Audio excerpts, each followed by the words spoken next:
السلام علیکم ورحمۃ اللہ وبرکاتہ۔ استقبال ہے آپ کا ہمارے چینل مفتی غفران قاسمی UK میں۔ اللہ تبارک و تعالی نے دین اسلام کے بارے میں قرآن شریف کے اندر فرمایا ہے ان الدین عند اللہ الاسلام، کہ دین اللہ تبارک و تعالی کے یہاں وہ اسلام ہے اور یہی مطلوب ہے اور اسی کو پسند کیا گیا ہے، کیونکہ اللہ تبارک و تعالی دوسری جگہ اور ارشاد فرماتے ہیں وَمَن يَبْتَغِ غَيْرَ الْإِسْلَامِ دِينًا فَلَن يُقْبَلَ مِنْهُ، اگر کوئی اور دین آپ لے کر آؤ گے تو وہ ہمارے یہاں قابل قبول نہیں ہے۔ تو دین وہ ہمارا اسلام ہے جس کو ہم فالو کرتے ہیں۔ دین وہ اصل میں کس کو کہتے ہیں؟ تو انسانوں کو زندگی گزارنے کے لیے جو طریقہ اللہ تبارک و تعالی بیان فرماتے ہیں یا ان کی رہنمائی کرتے ہیں اسے دین کہتے ہیں، اور انسانوں کی طرف سے انسانوں کو زندگی گزارنے کے لیے جو طریقہ بتلایا جاتا ہے اسے دین نہیں کہتے ہیں۔ اسے صرف یا تو قانون کہیں گے یا کچھ اور نام اس کو دیں گے۔ یہ دین جو ہے اصل میں قرآن شریف کے اندر ہے اور قرآن شریف نازل فرمایا گیا ہے آپ علیہ السلام پر، اور قرآن شریف جس حالت میں نازل کیا گیا تھا ہو بہو وہ اب تک ہمارے سامنے چلا آ رہا ہے۔ اس کے اندر کسی قسم کی کوئی تحریف نہیں ہوئی ہے۔ یہی وجہ ہے کہ جو بھی ترجمے لکھے جاتے ہیں یا جو تفسیریں لکھی جاتی ہیں وہ قرآن شریف کو سامنے رکھ کر لکھی جاتی ہیں، اس کے حروف بحروف کو سامنے رکھ کر ترجمہ کیا جاتا ہے۔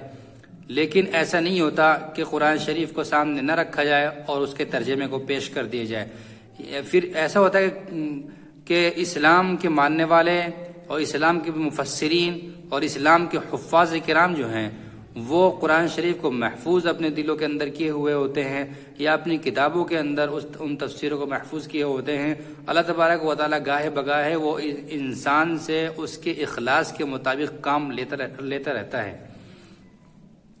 تو اسی اسلام کے اندر، اسی قرآن شریف کے اندر سب باتیں بتائی گئی ہیں۔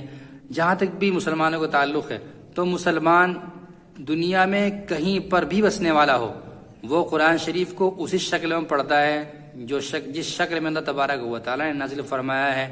اسی طرح جو نماز ہے اس کو بھی اسی طرح پڑھا جاتا ہے جس طرح آپ علیہ السلام نے بیان فرمایا ہے۔ تو یہاں پر مختصر سے یاد رکھنا چاہیے کہ تمام احکام و مسائل اللہ تبارک و تعالیٰ نے قرآن شریف کے اندر بیان فرما دیے ہیں، اور آپ علیہ السلام نے جو احادیث بیان فرمائی ہیں وہ قرآن شریف ہی کی تشریح ہوا کرتی ہیں اور اس کی وضاحت ہوتی ہے۔ اور اس کے علاوہ اگر قرآن شریف میں وہ بات نہ ملے اور حدیث میں وہ بات نہیں ملتی ہے تو پھر جن کو مسائل بولتے ہیں تو وہ فقہ کے اعتبار سے اور زمانے کے لحاظ سے علماء کرام اور مفتیان حضرات ان مسائل کو سلجھاتے ہیں، اور یہ دین کے اندر ہوتا ہے۔ یہی وجہ ہے کہ دین یہی مطلوب ہے، اسی کو اللہ تبارک و تعالیٰ نے قرآن شریف کے اندر بیان فرمایا ہے 27 پارے کے اندر کہ وَمَا خَلَقْتُ الْجِنَّ وَالْإِنسَ إِلَّا لِيَعْبُدُونَ، کہ میں نے جنات اور انسان کو اپنی عبادت کے لیے پیدا کیا ہے۔ اب ہماری یہ بات بھی سمجھ میں آ جاتی ہے کہ آخرت میں جو حساب کتاب ہوگا وہ اللہ تبارک و تعالیٰ کی طرف سے دو مخلوق سے ہوگا، ان میں سے ایک انسان ہے، دوسرے جنات ہیں۔